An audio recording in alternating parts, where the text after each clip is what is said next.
Hello दोस्तों, नमस्कार। PK7 education के प्लेटफॉर्म पर आप सभी का फिर से स्वागत है। मैं कृष्ण कुमार उपस्थित आपके बीच में एक और टेस्ट के साथ। आशा करता हूं आप सभी ठीक होंगे, स्वस्थ होंगे और आप अपनी तैयारी को एक नई उड़ान दे रहे होंगे।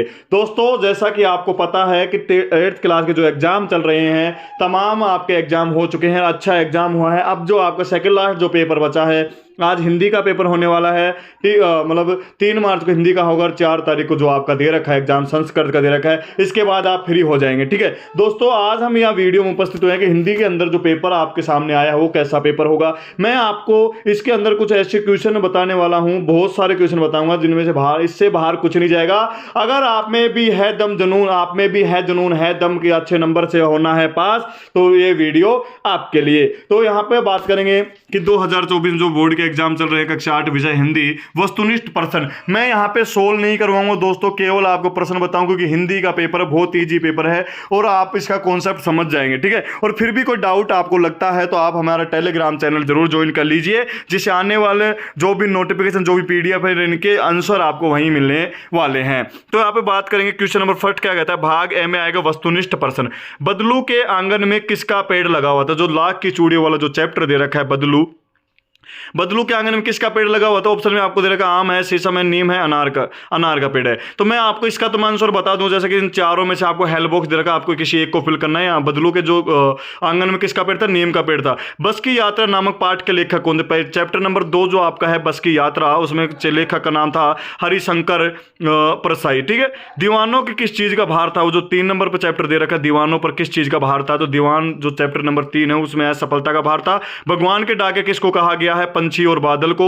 ईमानदारी के प्राय समझने को क्या कहा जाता है? 6 नंबर झड़ते हुए। 5 नंबर पर जो आंसर दे से आएगा मूर्खता। और यहाँ पे मैं आपको क्वेश्चन बता दूंगा, यहाँ पे इसको यहाँ पे कर लेना, ये हो गया इसका, ये हो गया इसका, ये हो गया सफलता इसका हो जाएगा। ठीक है, 6 नंबर पे जो क्वेश्चन दे रखा है, 6 नंबर पे झड़ते हुए को थामने के लिए कौन बैठा है? अरे झड़ते हुए को थामने के लिए हाथ है भाई, है ना, हाथ वाला बैठा है कि भाई यहाँ पर भगवान है, यहाँ पर शैतान है, यहाँ पर बच्चा है। इन चारों में से आपको फिल करना है। झाऊलाल को दुकानों को किराया के रूप में कितने रुपए मिलते थे? 200 रुपए मासी, 100 रुपए, या फिर 50 रुपए, या फिर 250 रुपए। एक महीने का किराया कितना था? बाज की वीरता का आग बढ़कर स्वागत किया जाता है, आगे बढ़कर। बाज की वीरता के सांप ने, लहरों ने, चट्टानों ने और आकाश ने। ठीक है भाई, आगे चलता है क्वेश्चन नंबर 9। आजकल प्रत्येक व्यक्ति को किस दृष्टि से देखा जाता है? घृणा, संदेह, प्रेम, मित्र। प्रकृति का संदेशवाहक माना गया है ईश्वर को, पृथ्वी को, आकाश को, पंछी और बादल को। वाचना का अर्थ क्या है? वाचना, बचाना, बचना, पढ़ना। वाचना का अर्थ होता है पढ़ना। ठीक है भाई, लेखक बदलू को कहा करता था, लेखक जो था बदलू को क्या कहा करता था? बदलू मामा, बदलू चाचा, बदलू काका, या बदलू नाना काका। ठीक है, मन मोह लेना मुहावरे का अर्थ क्या है? और 14 नंबर, लेखक एक उनके साथी को कहाँ की ट्रेन पकड़ी थी? और जो लेखक जो चैप्टर के अकॉर्डिंग दे रखा। ठीक है, यहाँ पे मैं आपको क्वेश्चन करवाने वाला हूँ। 17 नंबर 16 नंबर, लेखक के टिकट बाबू कितने का नोट था? 17, फलना फूलना का अर्थ क्या है? आगे बढ़ना, उन्नति करना, सुख होना, मौज करना। फलना फूलना है आगे बढ़ना। कविता में सदियों से कहानी का कौन सुनाती आई है? बूढ़ी माँ, बूढ़ी नानी, पड़ोसन और अम्मा। बूढ़ी नानी। ठीक है भाई, बूढ़ी नानी वाला जो पार्ट है, दादी माँ, वो चैप्टर है ना। किसी भी मनुष्य को कैसा नहीं समझना चाहिए? छोटा या कमजोर, बड़ा या शत्रु या मित्र, चोर या छोटा या कमजोर नहीं समझना चाहिए। एक गाली अनेक कब हो जाती है? बढ़ाने पर, बोलने पर, उल्टा पलने पर और चुप रहने पर। बोलने पर हो जाती हैं। सुदामा शरीर से किस प्रकार को दिखते थे? मोटे, भारी, दुबले, हष्ट-पुष्ट।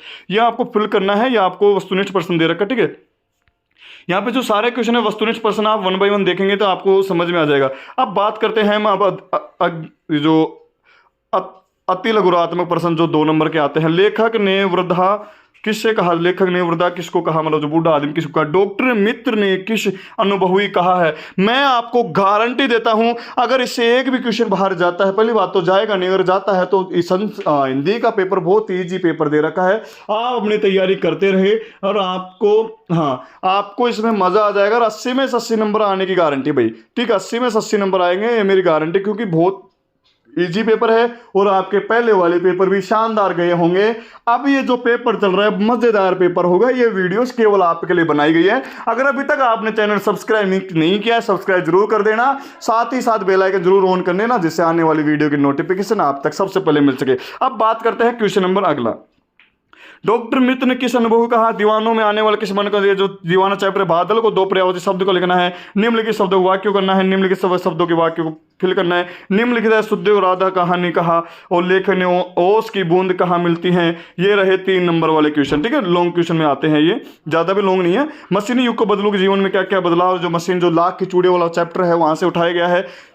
शाम वाली बस पूजा और चैप्टर नंबर 2 बस की यात्रा उसमें से उठाया गया है। हम धूल उड़ाते हैं चैप्टर नंबर 3 से उठाया गया है। भगवान के डाके चैप्टर नंबर 4 से उठाया गया है। कबीर ने किस व्यक्ति को चैप्टर नंबर 5 से उठाया गया। उन्होंने 1 बाय क्रम से दे रखा, आपको इनके मतलब अकॉर्डिंग भी याद करते हैं, मैं गारंटी देता हूँ आप अच्छे नंबर से पास हो जाएंगे। और साथ ही साथ मैं आपको बता दूं कि जितने भी आपके हिंदी के अंदर चैप्टर हैं आप उनके लेखक को जरूर याद करके जाएंगे, जो भी इसके अंदर लेखक दे रखा है। 8 नंबर पर बिलवासी जी ने अंग्रेज को सौदा कैसे कर रहा है, ये जो चैप्टर दे रखा है 1 बाय 1 आप एक क्वेश्चन देखेंगे। 17 नंबर 18 नंबर सारे क्वेश्चन आपको यहाँ देखेंगे। जिन्होंने अभी तक स्क्रीनशॉट नहीं है, स्क्रीनशॉट जरूर ले लेना, जिससे आपको यूजफुल होने वाला है। ठीक है, और एक बार कमेंट में जरूर बताएंगे आपका एग्जाम कैसा चला रहा, आपको कितना मतलब यार वीडियो से कितना यूजफुल हुआ, आपको कितना सहायता मिली है, एक बार जरूर आप कमेंट में बताएंगे। आप समझदार स्टूडेंट है। ठीक है, अब बात करते हैं, ये जो लॉन्ग क्वेश्चन रहेगा आपका, लॉन्ग क्वेश्चन रहेगा ये वाले लॉन्ग क्वेश्चन। निम्नलिखित दोहे को प्रसंग व्याख्या कीजिए। जो कबीर घास न दीज नींद दिए, जो पाँव तले होए, उड़ी पड़े न जगह आंखें में खरी दुहेली होए।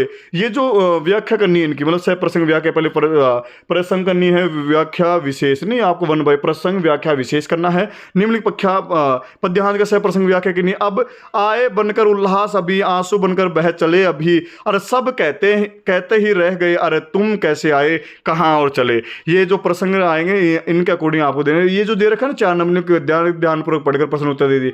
ये जो पूछा गया ना चूड़ियों वाला चैप्टर से उठाया गया ना, ये लॉन्ग क्वेश्चन में आएंगे भैया ना। लॉन्ग क्वेश्चन आप देखें सारे, ये सारे जितने भी आपको देखें ना लॉन्ग क्वेश्चन सह प्रसंग व्याख्या करनी है। ठीक है, और ये 21 वाला क्वेश्चन है, यहाँ पे निबंध आ गया। अभी यहाँ से निबंध करना है। बालिका शिक्षा, जल है तो कल है, मेरा प्रिय शिक्षक है।